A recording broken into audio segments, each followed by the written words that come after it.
போன வாரம் எப்படி யூத் படம் கண்டிப்பா ஒரு பிளாக் பஸ்டர் ஹிட் அப்படின்னு நான் சொன்னோம், அதே மாதிரி இந்த வாரம் ரிலீஸ் ஆயிருக்கிற ஹாப்பி ராஜ் கண்டிப்பா ஒரு பிளாக் பஸ்டர் ஹிட் தான் சொல்லுவேன். ஒரு சில படங்கள் தோத்துருச்சு அப்படின்னா சினிமா தோத்துருச்சுன்னு சொல்லுவாங்க, அந்த வரிசையில ஹாப்பி ராஜ் இருக்கு. கமர்ஷியலா இந்த படம் எவ்வளவு ஹிட் ஆகுன்றது எனக்கு தெரியாது, ஆனா பல பேரோட எமோஷனலா கனெக்ட் ஆகுன்றது மட்டும் என்னால கண்டிப்பா சொல்ல முடியுங்க. கதையை எடுத்துக்கிட்டீங்க அப்படின்னா ஜார்ஜ் மரியானுக்கு ஜிவி பிரகாஷ் வந்து குழந்தையா பிறக்கிறாரு.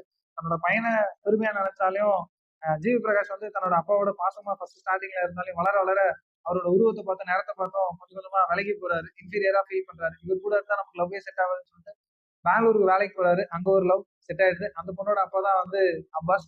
அப்பாஸ் ஹைட் அண்ட் வெயிட்டா இருக்கிறது அவங்க ஃபேமிலி எல்லாத்தையும் பார்த்துட்டு ஜிவி அங்கேயும் இன்ஃபீரியரா ஃபீல் பண்ணி தன்னோட ஃபேமிலி இன்ட்ரடியூஸ் பண்ணாமே இருக்காரு. ஒரு கட்டத்துல அவங்க போட்டோ எல்லாம் பார்த்து ஒத்துக்கிட்டதுக்கு அப்புறம் அவங்க அப்பா அம்மாவை இன்ட்ரடியூஸ் பண்றாரு. அந்த இடத்துல ஒரு எமோஷனலா இருக்கு. எல்லாரும் சேர்ந்து ஜார்ஜ் மரியானா ரொம்ப தரக்குறைவா பேசுவாங்க. அதை கேட்ட உடனே அது ஃபர்ஸ்ட் ஆஃப் முடிஞ்ச உடனே இன்டர்வல் முடிஞ்ச உடனே அடுத்த இதுலயே வந்து பாத்தீங்கன்னா கிராமத்துல இருக்கிறவங்க வந்து சாதாரண ஆள் கிடையாதுடா, சிட்டில இருக்கிறவங்க தான் பணக்காரன் கிடையாது, சிட்டில நீங்க இருந்தாலுமே வெறும் இஎம்ஐல தான் இருக்கீங்க, நாங்க இங்க வாழ்ந்தாலுமே ராஜா தான்டா அப்படின்னு சொல்லிட்டு கெத்தா சொல்லிட்டு வந்துடுறாரு. இதுக்கப்புறம் வந்து பாத்தீங்கன்னா இவங்க ரெண்டு பேரும் சேர்ந்தாங்களா இல்லையா, ஜிவியோட அப்பா வந்து பாத்தீங்கன்னா அப்பாஸோட அப்பா வந்து என்கிட்ட மன்னிப்பு கேட்கணும்னு சொல்றாரு, அவர் வந்து இவர்கிட்ட மன்னிப்பு கேட்கணும்னு சொல்றாரு.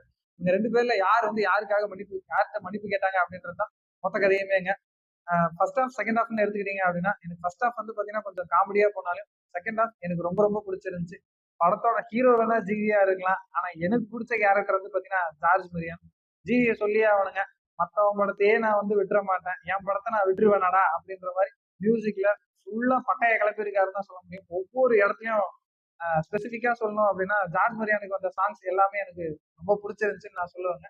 ஜார்ஜ் மரியான் இது வரைக்கும் நடிச்ச அவரோட மொத்த ஹிஸ்டரியிலே இதுதான் அவரோட பெஸ்ட் அப்படின்னு நான் சொல்லுவேன்.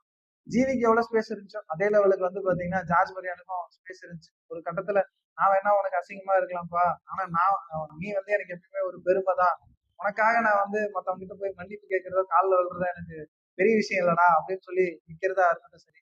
நிறைய இடத்துல ஜார்ஜ் மரியான் கண்டிப்பா நம்மள கண் கலங்க வச்சிருவாரு. லாஸ்டா தான் ஜிவி வந்து பாத்தீங்கன்னா இந்த சிட்டி லைஃப் இந்த பணக்கார லைஃபை விட என் அப்பா அம்மா கூட இருக்கிறது தான் சந்தோஷம் அப்படின்னு சொல்லி புரிஞ்சு அங்க இருந்து கல்யாணம் ஆனதுக்கு அப்புறமும் இங்க வந்து வந்துடுறாரு யூஎஸ்க்கு போகாம. அது எனக்கு ரொம்ப ரொம்ப பிடிச்சிருந்துச்சு. கிளைமேக்ஸ்ல டுவர்ட்ஸ் கிளைமேக்ஸ் ரொம்ப எமோஷனலா இருந்துச்சுன்னு சொல்லுவோம். தன்னோட அப்பாவை யார் ஹீரோவா பாக்குற எல்லாருமே இந்த படத்தை கண்டிப்பா ரொம்ப லவ் பண்ணி பார்ப்பாங்க அப்படின்னு நான் ஃபீல் பண்றேன். இந்த படத்தை பார்க்கலாமா வேணாமா அப்படின்னு நீங்க என்ன கேட்டீங்கன்னா உடனடியா போய் டிக்கெட் எடுத்து பாரு அப்படின்னு நான் சொல்லுவேன். எல்லாருமே தன்னோட அப்பாவை எப்படி ஹீரோவா பார்ப்பாங்களோ இந்த படம் அதை மறுபடியும் நமக்கு ரிமெம்பர் பண்ணிருக்கு அப்படின்னு தான் நான் சொல்லுவேன். கண்டிப்பா போய் பாருங்க தியேட்டர்ல, இது ஒரு மஸ்ட் வாட்ச் படம் அப்படின்னு நான் சொல்லுவேன். தேங்க்யூ.